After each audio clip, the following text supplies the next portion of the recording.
Lumi opened her eyes, uncertain of her surroundings. Slowly turning on her feet, she observed a dazzling light. That is far too bright to be the sun, she thought. A figure approached from the light, intermittently disappearing and reappearing closer.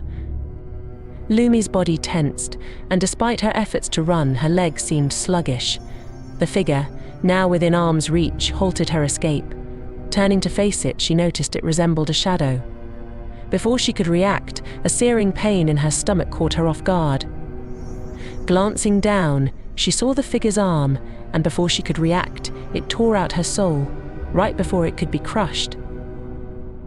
She woke up screaming, instinctively reaching for the supposed wound, only to find nothing. A sigh of relief escaped her as she began to calm down. Suddenly, Ajax burst into the room, checking up on her. "I'm fine, it was just a nightmare," Lumi reassured, attempting to maintain composure, though the fear lingered in her voice. Ajax seemed surprised but shared the truth. "You saved my life, casting healing magic without a chant. I didn't know that was possible." Lumi fell silent, pondering how she could cast magic when her body supposedly couldn't contain mana, questioning the events between casting and losing consciousness. When she asked Ajax about it, he replied, "Your nose started bleeding, then you passed out. I didn't see anything else." Concerned, she speculated, "Did I sacrifice my life to cast that?" There would be no other way for me to cast it before Ajax could respond. She inquired about their location, and he shyly admitted, "We are in my room at the inn. Maybe I shouldn't have carried you here. It makes me seem weird."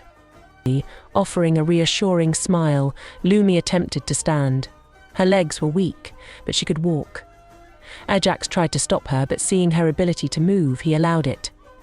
"Where are we exactly?" she asked. Ajax replied, "The kingdom of El-Cluid," after a brief pause. Leaving the inn, the two began to wander around the city. Lumi took a closer look at Ajax, noticing his tail and ears. "I completely forgot you said you were beast folk.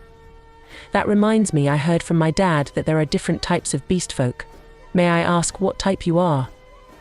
Lumi asked, her voice filled with fascination. "I did tell you I'd show you.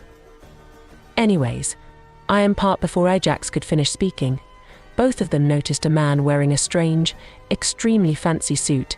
He was being bothered by another man wearing armor. Ajax provided some context. The one wearing the suit is a brand new adventurer, Ansgar. He joined about 3 months ago and has already proven he is very capable.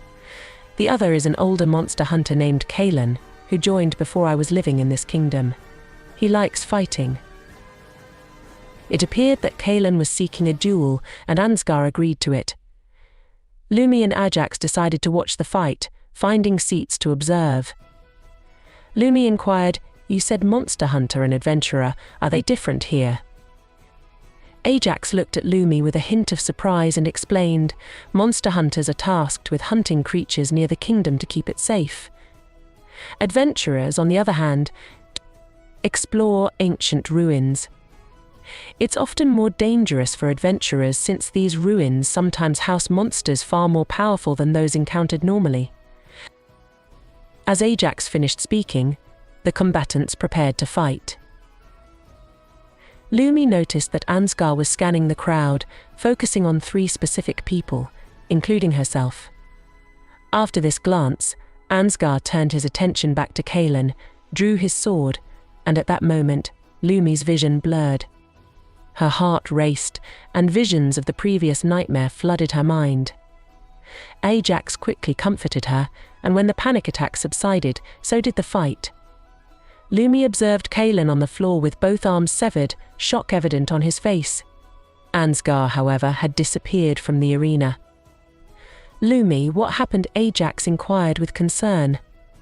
"I'm not exactly sure. As soon as I saw his sword, my mind was filled with the dream I had." Lumi responded. Determined to seek answers, she added, "But if I want answers, I need to speak with Ansgar." "That isn't going to be easy. Not much is known about Ansgar. All that is known is that he is extremely skilled with a sword, knows a bit of magic, works alone, and hides everything from the public, Ajax explained, pondering. I just came here for an animal so I can contact the letter sender, but it seems like I need to stay here longer than I thought, Lumi thought before turning to Ajax. Who are you? Ajax stared blankly for a moment before responding. I am a beast folk who left home to join a war. However, I wasn't allowed to join because the kingdom doesn't like us, so I joined the monster hunters, where I work now. Inspired, Lumi stood up and declared, maybe I should join as well. I can't leave just yet. I need to learn about the dream I had, and I can't lean on you too much. A smile graced Lumi's face.